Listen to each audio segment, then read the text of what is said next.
Hello అండి, అందరికీ నమస్కారం. ఇక్కడ వీడియోలో చూపిస్తున్న విధంగా అరటి తోటకి మేము తొండం కొట్టు వేస్తున్నామండి. అంటే తొండం కొట్టు అంటే మూడో కొట్టు అనమాట.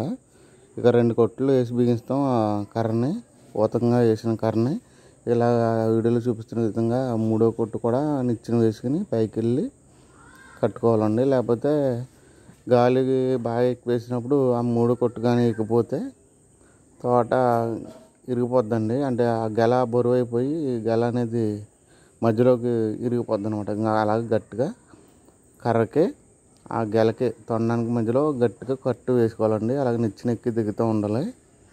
అరటి తోట సాగు చేయడమే కాదండి, గాలి నుంచి కాపాడుకోవాలి. ముఖ్యంగా ఈ శ్రావణ మాసం వచ్చే గెలలకి ఇలాంటి బందోబస్తు చేసుకుంటామండి మేము.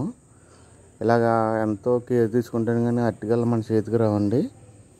చాలా కేర్ తీసుకోవాలన్నమాట. కర్ర వచ్చి మనకి 100 రూపాయలు ఉంటుందండి. 60 రూపాయలు, 100 రూపాయలు, 70, 80 రూపాయలు ఉంటుందండి. అలాగా కర్ర వేసుకోవాలి, కర్ర పాతుకోవాలి, 2 కట్లు కట్టుకోవాలి.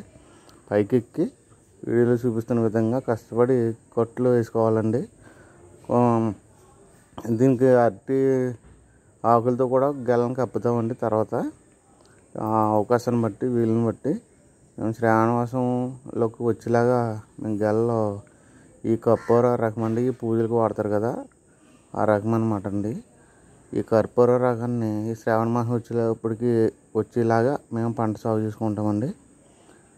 అలాగే సాగు చేసుకున్న పంటని మేము జాగ్రత్తగా కాపాడుకోవాలంటే ఇలాగ వీడియో చూపిస్తున్న విధంగా ఇలా కర్ర పాతుకుని అలాగ 2 కట్లు కిందగా కట్టుకుంటామని ఫస్ట్ పాతినప్పుడు ఇలాగా 2 కొట్లు అనేది ప్లాస్టిక్ కట్టుతో ఇలా కట్టుకుంటాం. 3వ కొట్టు అనేది పైకి ఎక్కి నిచ్చెన ఎక్కి పైన అలాగా గట్టిగా కట్టుకోవాలండి. ఆ రకంగా చేస్తాను అన్నమాట. ఇది కష్టమైన పని అయినా కానీ తప్పదండి. ఎందుకంటే సంవత్సరం పంట ఇది. ఇలాంటి గట్టి పనులు చేసుకోకపోతే కనుక పాడైపోద్ది.